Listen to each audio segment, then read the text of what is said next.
Video शुरू करने से पहले आप सभी को कृष्ण मोटिवेशन चैनल में स्वागत है। यह कहानी द्वारका नगरी की है, जहां भगवान श्री कृष्ण अपने भक्तों के साथ रहते थे। यह कहानी एक ऐसे समय की है जब द्वारका में सुख और शांति का वातावरण था, लेकिन जीवन में चुनौतियां और संघर्ष तो हमेशा आते रहते हैं। द्वारका के निवासी अपने राजा श्री कृष्ण पर अटूट विश्वास रखते थे, क्योंकि वे जानते थे कि श्री कृष्ण हर संकट का समाधान निकालने में सक्षम है। एक दिन द्वारका में एक भयावह समाचार आया। समुद्र का जल स्तर बढ़ रहा था और नगर में बाढ़ आने का खतरा था। लोग भयभीत हो गए और उन्होंने श्री कृष्ण की शरण ली। श्री कृष्ण ने सभी को धैर्य बनाए रखने का आश्वासन दिया और कहा, किसी भी संकट का समाधान होता है, हमें धैर्य और विश्वास के साथ मिलकर इसका सामना करना चाहिए। श्री कृष्ण ने नगरवासियों को संगठित किया और उन्हें सुरक्षा के उपाय करने के लिए निर्देश दिए। उन्होंने स्वयं भी कार्य में भाग लिया और लोगों के बीच प्रेरणा का स्रोत बने। श्री कृष्ण ने सभी को यह समझाया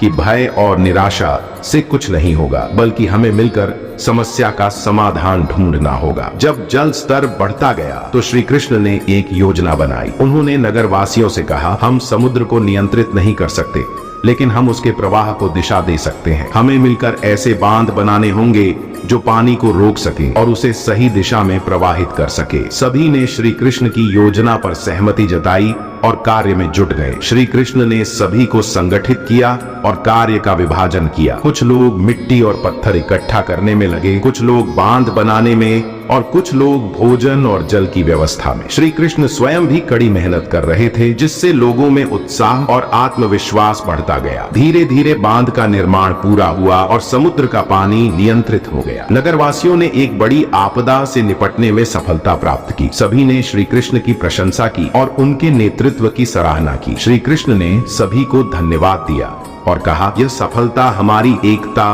और सामूहिक प्रयास का परिणाम है। जब हम मिलकर काम करते हैं तो कोई भी समस्या हमारे लिए असंभव नहीं होती। इस घटना के बाद द्वारका के लोग और भी अधिक संगठित और आत्मविश्वासी हो गए। उन्होंने सीखा कि किसी भी संकट का सामना करने के लिए धैर्य, विश्वास और एकता आवश्यक है। श्री कृष्ण ने उन्हें यह सिखाया कि नेतृत्व का अर्थ केवल निर्देश देना नहीं होता, बल्कि स्वयं भी कार्य में भाग लेना और लोगों को प्रेरित करना होता है। एक दिन जब द्वारका में सब कुछ सामान्य हो गया था तो श्री कृष्ण अपने दरबार में बैठे हुए थे। उन्होंने सोचा कि यह सही समय है जब वे एक और महत्वपूर्ण सीख दे सकते हैं। उन्होंने सभी प्रमुख नागरिकों और राजकुमारों को बुलाया और एक कहानी सुनाने का निर्णय लिया। श्री कृष्ण ने कहा, आप सभी ने मिलकर बाढ़ के संकट का सामना किया और सफलता प्राप्त की। आज मैं आपको एक और कहानी सुनाना चाहता हूँ, जिससे आप यह समझ सकें कि जीवन में धैर्य और समर्पण का कितना महत्व है। उन्होंने एक बार एक छोटे से गांव की कहानी सुनाई, जहां एक गरीब किसान रहता था। वह किसान बहुत मेहनती था, लेकिन उसे अपनी मेहनत का पूरा फल नहीं मिलता था। एक दिन उसने भगवान से प्रार्थना की, हे भगवान, मेरी मदद करें। मैं अपनी मेहनत से थक चुका हूँ, लेकिन मुझे इसका फल नहीं मिल रहा है। भगवान ने किसान की प्रार्थना सुनी और उसे एक बीज दिया। उन्होंने कहा, यह बीज बहुत खास है, इसे अच्छे से देखभाल करो और यह तुम्हें अनमोल फल देगा। किसान ने बीज को अपने खेत में बो दिया और उसकी देखभाल में लग गया।